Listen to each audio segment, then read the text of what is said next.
Ever meet a guy who's just too far gone for a practical joke? A friend of my soon-to-be father-in-law is a bona fide fucking lunatic. Some guys had played a practical joke on him a few months back, and he'd been waiting to get revenge. They live on the central coast of New South Wales in Australia, so there's a lot of water that separates the towns and people use boats a lot to get around. Some of the guys who'd pulled a practical joke on him called around to see him and hang out. He'd recently bought a new place and said why didn't they drive around and have a look.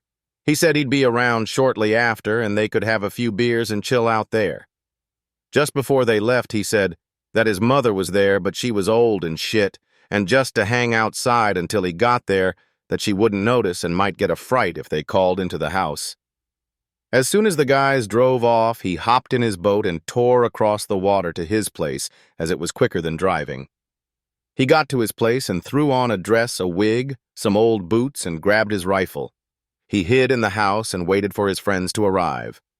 They arrive and are looking around the property when he bursts out of the house screaming like an old woman.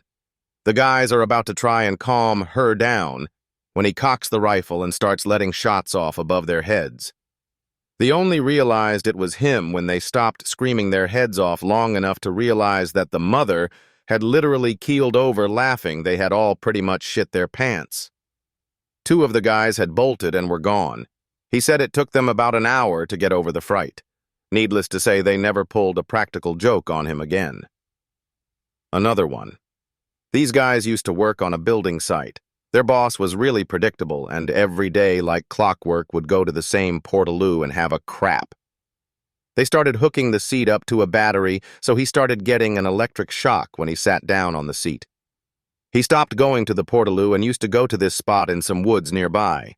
They stalked him for a few days and realized he always went to the exact same spot. So one day, they put some dirt and leaves on a spade and hid in a ditch behind him. Apparently, it took a few days, but bingo.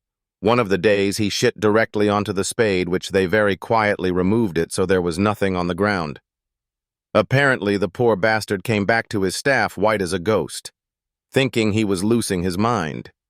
He told them about his vanishing shit. They all had to fight back the tears from laughing. It turned out it freaked him out so much. He used to drive 10 minutes off-site to use the bathroom as it freaked him out so much.